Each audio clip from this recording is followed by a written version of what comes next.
ఇవాళ్టి నుంచి తెలుగు రాష్ట్రాల్లో జరిగే 10వ తరగతి పబ్లిక్ పరీక్షలకు సర్వం సిద్ధమైంది. ఉదయం 9:30 నుంచి మధ్యాహ్నం 12:15 వరకు పరీక్షలు జరుగుతాయని ఎస్ఎస్సీ బోర్డు తెలిపింది. పరీక్షా కేంద్రానికి 5 నిమిషాలు ఆలస్యంగా వచ్చినా అనుమతిస్తామన్నారు అధికారులు. ఈ నెల 30వ తేదీతో 10వ తరగతి పరీక్షలు ముగియనున్నాయి. విద్యార్థులు మాస్ కాపీయింగ్కి పాల్పడకుండా ఫ్లయింగ్ స్క్వాడ్స్ పర్యవేక్షణతో పాటుగా పరీక్షా కేంద్రాల దగ్గర 144 సెక్షన్ అమలు చేస్తున్నట్లుగా ఎస్ఎస్సీ బోర్డు డైరెక్టర్ తెలిపారు. ఇవాళ్టి నుంచి నిర్వహించనున్న 10వ తరగతి పరీక్షలకు విశాఖ జిల్లా అధికారులు అన్ని ఏర్పాట్లు చేశారు. జిల్లా వ్యాప్తంగా 57,518 మంది విద్యార్థులు పరీక్షలకు హాజరవుతున్నారు. 250 పరీక్షా కేంద్రాలు ఏర్పాటు చేశారు. 15 కేంద్రాలను సమస్యాత్మకంగా గుర్తించారు. అయితే విద్యార్థులు ఎవరూ యూనిఫారాలు వేసుకుని రాకూడదని విశాఖ అధికారులు ఆదేశాలు జారీ చేశారు. ప్రతి కేంద్రానికి ఆర్టీసీ బస్సు సౌకర్యం కల్పించామని అధికారులు అన్నారు. విద్యార్థులు ఇన్విజిలేటర్లు, సెల్ ఫోన్లు, క్యాలిక్యులేటర్లు తీసుకురావద్దని సూచించారు. ఇవాళ్టి నుంచి జరిగే 10వ తరగతి పరీక్షలకు తూర్పుగోదావరి జిల్లాలో 68,853 మంది విద్యార్థులు హాజరవుతున్నారు. జంబ్లింగ్ విధానంతో 304 పరీక్షా కేంద్రాల్లో పరీక్షలు నిర్వహిస్తున్నారు. ఏయూ పరిధిలో జరగాల్సిన బీఎస్సీ మ్యాథమెటిక్స్ పేపర్ లీక్ అయింది. దీంతో ఈ పరీక్ష వాయిదా వేస్తున్నట్లుగా ఏయూ రిజిస్ట్రార్ ప్రకటించారు. మిగిలిన పరీక్షలు యథావిధిగా జరుగుతాయని తెలిపారు. హైదరాబాద్ అంబర్పేట సమీపంలో పటేల్ నగర్లోని ప్రగతి విద్యానికేతన్ స్కూల్లో 7th క్లాస్ చదువుతున్న 5 అమ్మాయిలు మిస్సింగ్ అయ్యారు. ఫ్రెండ్ బర్త్డే పార్టీకి వెళ్తున్నామని చెప్పి ఇంటికి రాలేదని తల్లిదండ్రులు ఆందోళన వ్యక్తం చేశారు. విద్యార్థుల అదృశ్యంపై అంబర్పేట పోలీస్ స్టేషన్లో తల్లిదండ్రులు ఫిర్యాదు చేశారు. తప్పిపోయిన అమ్మాయిల దగ్గర సెల్ ఫోన్లు ఉన్నాయని, వాటిని వెంటనే గుర్తించి తల్లిదండ్రులకు అప్పగిస్తామని పోలీసులు తెలిపారు. రాజన్న సిరిసిల్ల జిల్లా తంగళపల్లి మండలం దాసాయిపేట గ్రామంలో విద్యుత్ హైటెన్షన్ వైర్లు తెగిపడడంతో సుమారు 100 గొర్రెలు మృతి చెందాయి.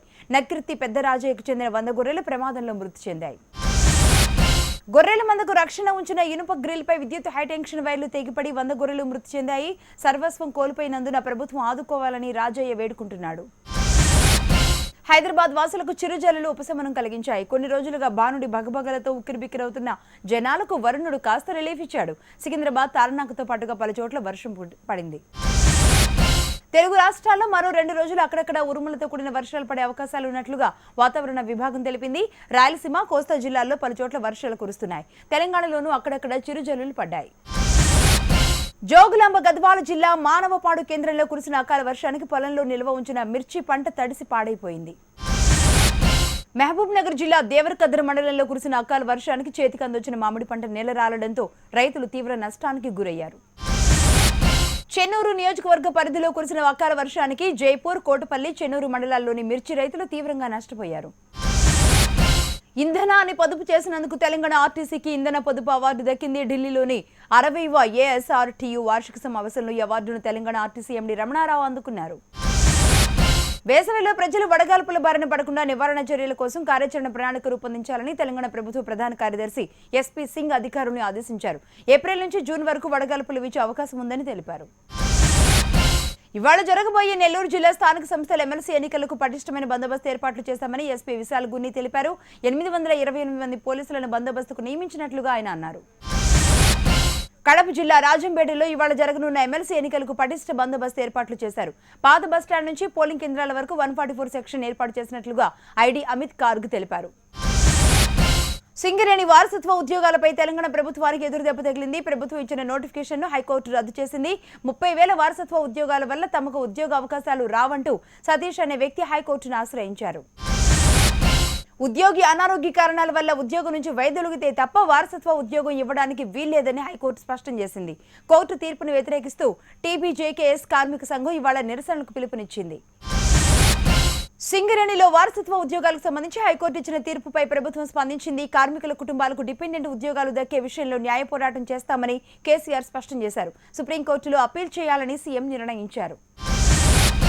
అయితే వారసత్వ ఉద్యోగాలను నిలిపివేయాలని హైకోర్టు ఇచ్చిన తీర్పును నిరసిస్తూ మంచిర్యాల జిల్లా సింగరేణి ప్రాంతాలైన బెల్లంపల్లి, మందమరి, శ్రీరాంపూర్ డివిజన్లలో కార్మిక సంఘాల నాయకులు ఆందోళన బాటపట్టారు.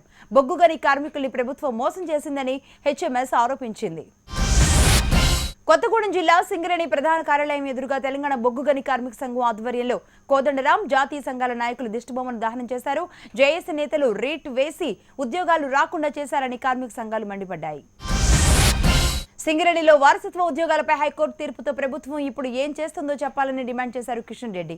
తీర్పును సవాల్ చేస్తూ ప్రభుత్వం సుప్రీంకోర్టుకు వెళుతుందా లేక మెతక వైఖరిని అవలంబిస్తుందా అని ప్రశ్నించారు. మైనార్టీలకు 12% రిజర్వేషన్ కల్పించడానికి సుప్రీంకోర్టు కూడా చొరవ తీసుకోవాలని T JAC chairman professor Kodandaram కోరారు.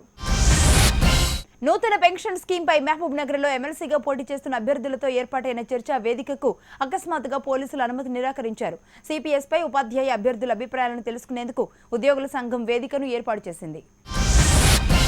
అయితే చర్చా వేదికకు పోలీసు అధికారుల నుంచి లిఖితపూర్వక అనుమతి ఉన్నప్పటికీ అర్ధాంతరంగా రద్దు చేశారు. అల్లర్లు జరుగుతాయన్న ఇంటెలిజెన్స్ రిపోర్టులతో ఉపాధ్యాయులు చర్చా వేదికను రద్దు చేసినట్లుగా పోలీసులు తెలిపారు.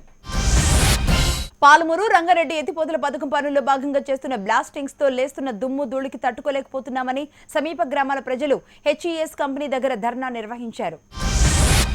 హైదరాబాద్ లో నీటి కష్టాలు మొదలయ్యాయి. నగర శివారు ప్రాంతాల్లో 15 రోజులకోసారి కూడా నీళ్లు వచ్చే పరిస్థితి కనిపించడం లేదు. మార్చిలోనే ఇలాంటి పరిస్థితి ఉంటే మే నెల నాటికి పరిస్థితి ఎలా ఉంటుందోనని జనం ఆందోళన వ్యక్తం చేస్తున్నారు. జీహెచ్ఎంసీ పరిధిలో అన్నపూర్ణ భోజన కేంద్రాలు త్వరలోనే ప్రారంభమవుతాయని మంత్రి కేటీఆర్ తెలిపారు. జీహెచ్ఎంసీ పరిధిలో ఉన్న 109 కేంద్రాలను 150కి పెంచుతామన్నారు. ఈ కేంద్రాలకు అన్నపూర్ణ భోజన కేంద్రాలుగా నామకరణం చేయాలని ప్రభుత్వం నిర్ణయించిందని కేటీఆర్ చెప్పారు. తెలంగాణ అసెంబ్లీలో బడ్జెట్ పై చర్చ వాడివేడిగా జరిగింది. ఈటెల పద్దులో వాస్తవాల కంటే అవాస్తవాలే ఎక్కువగా ఉన్నాయని విపక్షాలు విమర్శించాయి. ఆశల పల్లకిలో విహరించేలా బడ్జెట్ అంకెలు ఉన్నాయని జానారెడ్డి తప్పుపట్టారు. నిజాం సాగర్ ప్రాజెక్టు కింద చుక్క నీరు కూడా వృధా కానివ్వలేదని నీటిపారుదల శాఖ మంత్రి హరీష్ రావు స్పష్టం చేశారు. నిజాం సాగర్ కింద 2.1 లక్షల ఎకరాలకు సాగునీరు అందించామని తెలిపారు. రాష్ట్రంలో వ్యవసాయం సంక్షోభంలో పడే అవకాశం ఉందంటూ జానారెడ్డి ఆవేదన వ్యక్తం చేశారు. పరిశ్రమల వృద్ధి రేటు పెరుగుతున్నా వ్యవసాయం తగ్గుతూ వస్తుందన్నారు. రాష్ట్రంలోని ప్రభుత్వ పాఠశాలలకు పూర్వ వైభవం తీసుకొచ్చేందుకు ప్రభుత్వం చర్యలు తీసుకుంటుందని డిప్యూటీ సీఎం కడియం శ్రీహరి చెప్పారు. రాష్ట్రానికి చేస్తున్న అప్పులతో కేసీఆర్ ఆస్తులు పెరుగుతున్నాయంటూ ఆరోపించారు. తెలంగాణ టీడీపీ నేత రేవంత్ రెడ్డి అప్పులు చేయడమే గొప్ప అన్నట్లుగా కేటీఆర్ వ్యవహరిస్తున్నారు అంటూ విమర్శించారు. ప్రత్యేక హోదా అంశంపై ఏపీ అసెంబ్లీలో అధికార విపక్షాల మధ్య మాటల యుద్ధం సాగింది. ప్రత్యేక హోదా విషయంలో చంద్రబాబు ప్రభుత్వం ప్రజల్ని మభ్యపెట్టిందని విపక్ష నేత జగన్ విమర్శించారు.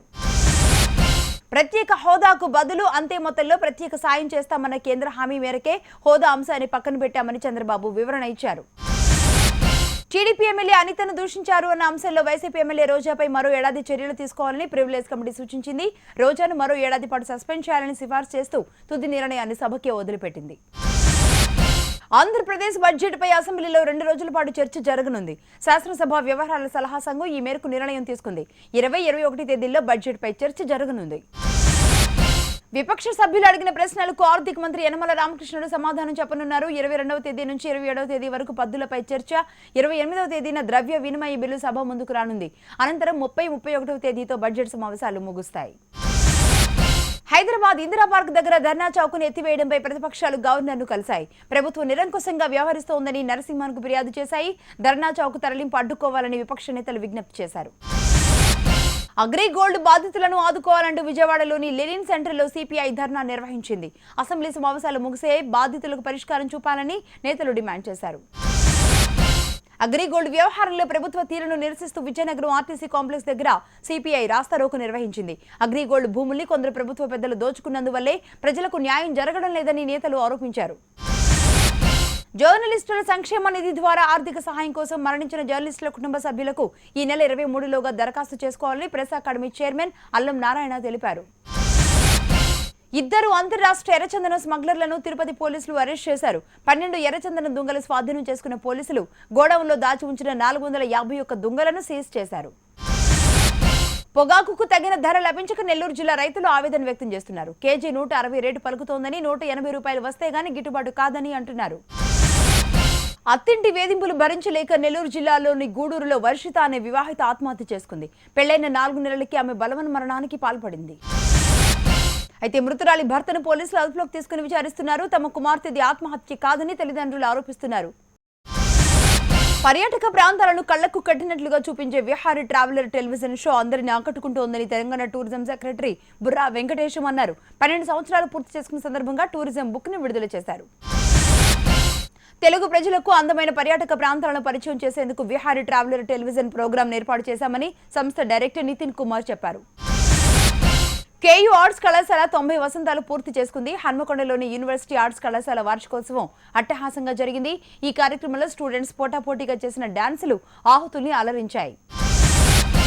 హీరో జగపతి బాబు నెలకొల్పిన క్లిక్స్ ఇన్ క్రాఫ్ట్ సంస్థ రాజమండ్రిలో ఆడిషన్స్ నిర్వహించింది. ఔత్సాహిక కళాకారులు తమ టాలెంట్ను ప్రదర్శించారు. ఎలక్ట్రానిక్ ఓటింగ్ యంత్రాల్లో ట్యాంపరింగ్ జరిగినట్లుగా కొన్ని పార్టీలు చేస్తున్న ఆరోపణలను ఎన్నికల సంఘం తోసిపుచ్చింది. ఈవీఎంలపై వస్తున్న ఆరోపణలు నిరాధారమని చెప్పింది.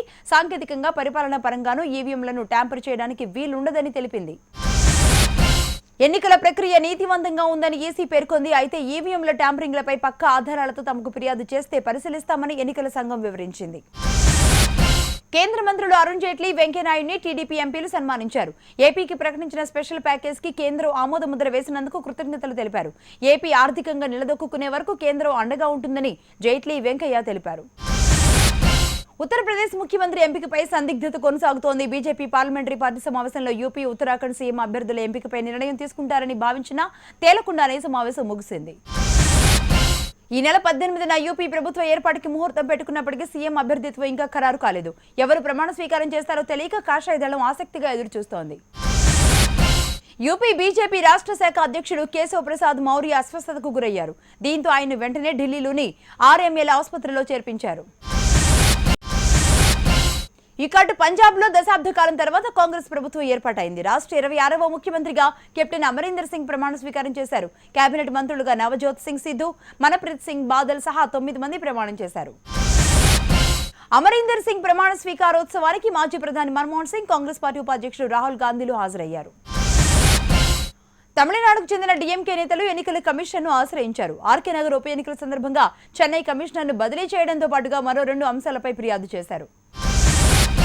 కేంద్ర ఎన్నికల కమిషన్ను అన్నాడీఎంకే పార్టీ నేతలు కలిశారు. తమ పార్టీ అంతా కలిసికట్టుగానే ఉందని, ఆర్కే నగర్లో తమ అభ్యర్థిని నిలుపుతున్నట్లుగా తెలిపారు.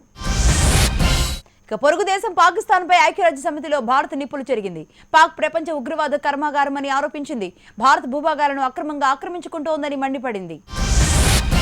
ఇస్లాం కోసం భద్రతా దళాలపై దాడులకు దిగాలంటూ హిజ్బుల్ ముజాహిద్దీన్ కమాండర్ జాకిర్ ముసా వివాదాస్పద వీడియోను పోస్ట్ చేశారు.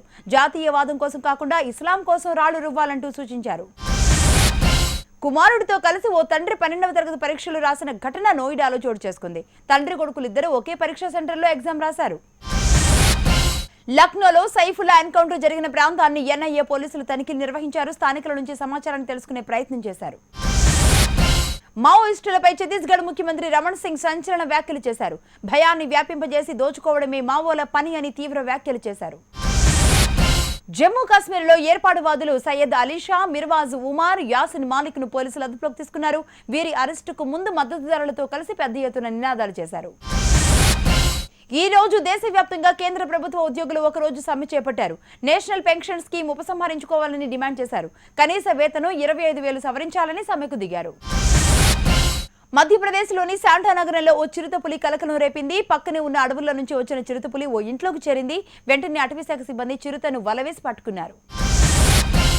గ్వాలియర్లో ఆన్ డ్యూటీలో ఉన్న పోలీసులు మధ్యమత్తులో చిందులు వేశారు. ఏకంగా పోలీస్ స్టేషన్ ముందే హోలీ ఆడి డాన్సులు చేశారు.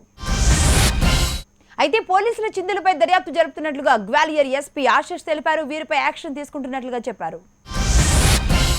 రాజకీయ పరంగా కమల్ హాసన్ కు ఎలాంటి సమస్యలు తలెత్తినా తాము ఆయనకు అండగా నిలబడతామని యంగ్ హీరో విశాల్ తెలిపాడు.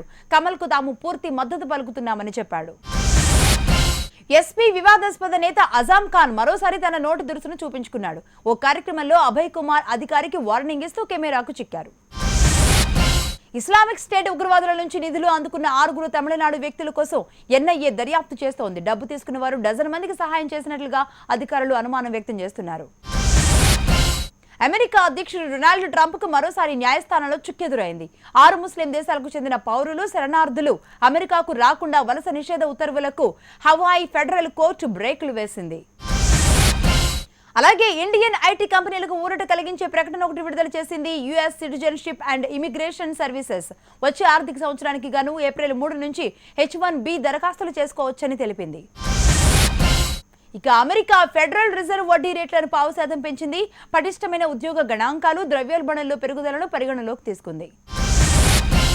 3 నెలల వ్యవధిలో రెండోసారి వడ్డీ రేట్లను సవరించిన ఫెడ్ కమిటీ ఈ ఏడాది మరో 2 సార్లు వడ్డీ రేట్లు ఉంటుందని సంకేతాలు ఇచ్చింది. ఫెడ్ వడ్డీ రేట్ల పెంపు ప్రభావం భారత్ సహా వర్ధమాన మార్కెట్లపై పడనుంది. ట్రంప్ తీసుకొచ్చిన ట్రావెల్ బ్యాన్ పై పోరాటం చేసేందుకు టెక్ కంపెనీలు మెత్తపడ్డాయి. సిలికాన్ వ్యాలీ కంపెనీల తరపున ప్రముఖ కంపెనీలు సంతకాలు చేయనట్లుగా తెలుస్తోంది. కొద్ది రోజుల నుంచి క్రమేపీ తగ్గిన బంగారం ధర ఒక్కసారిగా పైకెక్కబాకింది. ఈ ఒక్క రోజులోనే 10 గ్రాముల ధర 400 రూపాయల వరకు పెరిగింది. అనూహ్య రీతిలో డాలర్ ఇండెక్స్ పతనం కావడంతో అంతర్జాతీయంగా పసిడికి డిమాండ్ పెరిగింది. IMPS, UPI, NEFT, RTGS, Aadhaar pay వంటి రకరకాల మార్గాల్లో ప్రస్తుతం వినియోగదారులు డబ్బులు పంపుకుంటున్నారు, తీసుకుంటున్నారు. ఇకపై గూగుల్ యూజర్లు కేవలం ఓ జీమెయిల్ ఐడి ద్వారా నగదు లావాదేవీలు ఇప్పుడు జరుపుకోవచ్చు. ప్రమోషనల్ ఆఫర్లను కొనసాగించేందుకు రిలయన్స్ జియోకి ఇచ్చిన అనుమతులకు సంబంధించిన అంశాలను పునఃపరిశీలించాలని టెలికాం రంగ నియంత్రణ సంస్థ ట్రాయ్ని టీడీశాట్ ఆదేశించింది. 2 వారాల్లోగా వివరాలు సమర్పించాలని సూచించింది. అమెజాన్, అలీబాబాకు ధీటుగా ఎదుర్కోవడానికి ఈ కామర్స్ దిగ్గజం ఫ్లిప్కార్ట్ ప్రయత్నాలు మొదలుపెట్టింది. $1.5 బిలియన్ ఫండింగ్ ను పొందడానికి ఈబే, టెన్సెంట్ కంపెనీలతో చర్చలు జరుపుతోంది. మోటరోలా తన కొత్త స్మార్ట్ ఫోన్ మోటో G5+ ను మార్కెట్లోకి విడుదల చేసింది. 2 వేరియేషన్లలో ఉన్న మొబైల్ ఆన్లైన్ స్టోర్లలో దొరుకుతుందని కంపెనీ వర్గాలు తెలిపాయి. హైదరాబాద్ హోటల్ పార్క్ హయాత్లో జరిగిన ఓ లాంచింగ్ ఈవెంట్ లో హీరో మహేష్ బాబు పాల్గొన్నారు. ఎంటర్టైన్మెంట్, సినిమా ఇండస్ట్రీకి సంబంధించిన వెబ్ సిరీస్ అందరినీ ఆకట్టుకుందన్న మహేష్ బాబు యంగ్ టాలెంట్ కి ఇదో వేదిక అన్నారు. బాహుబలి ట్రైలర్ అదిరిపోవడంతో ఫ్యాన్స్ సంబరాలు చేసుకుంటున్నారు. సినిమా చరిత్రలోనే ఈ మూవీ ఓ మైలురాయిగా నిలుస్తుందంటున్నారు ప్రభాస్ ఫ్యాన్స్ రాష్ట్ర అధ్యక్షుడు గోవిందరావు. బాహుబలి 2 ట్రైలర్ పై టాలీవుడ్ హీరో జూనియర్ ఎన్టీఆర్ ప్రశంసల వర్షం కురిపించారు. ట్రైలర్ చూస్తుంటే తన నాడి కొట్టుకునే వేగం పెరిగిందని, ఊపిరి ఆగిపోతుందంటూ తెలిపాడు. శభాష్ జక్కన్న అంటూ ట్వీట్ చేశాడు ఎన్టీఆర్. బాహుబలి ట్రైలర్ పై ప్రముఖ కాంట్రవర్సీ డైరెక్టర్ రామ్ గోపాల్ వర్మ స్పందించారు. ఇది సినిమాలకు అమ్మలాంటి ట్రైలర్ కాదు, అమ్మమ్మ లాంటి ట్రైలర్ అంటూ వర్మ పొగడ్తల వర్షం కురిపించాడు. రాజమౌళికి మెగా బాహుబలి సాల్యూట్ అంటూ ట్వీట్ చేశాడు. సినిమాల్లో ఛాన్సుల కోసం తాను దిగజారే రకాన్ని కాదని బాలీవుడ్ హీరోయిన్ ఇలియానా స్పష్టం చేసింది. ఛాన్సుల కోసం తాను ఎవరి వెంట పడనని, అందుకు తనను సినిమాలు తగ్గాయని సంచలన వ్యాఖ్యలు చేసింది. మిస్ ఇండియా 2017 పోటీల్లో తెలుగు అమ్మాయిలు తళుక్కుమని మెరిశారు. బ్యూటీ పేజెంట్ ఆడిషన్స్ లో దేశవ్యాప్తంగా వివిధ ప్రాంతాల నుంచి వచ్చిన అందగత్తెలతో పోటీపడి సెమీఫైనల్స్ లో గెలిచారు. మిస్ ఇండియా కిరీటం కోసం గ్రాండ్ ఫైనల్స్ తో తలపడనున్నారు. ముంబైలో జరగనున్న మిస్ ఇండియా ఫైనల్స్ పోటీల్లో తెలంగాణ నుంచి సిమ్రాన్ చౌదరి, ఆంధ్రప్రదేశ్ నుంచి సిస్త్రీ వ్యాకరణం సెలెక్ట్ అయ్యారు.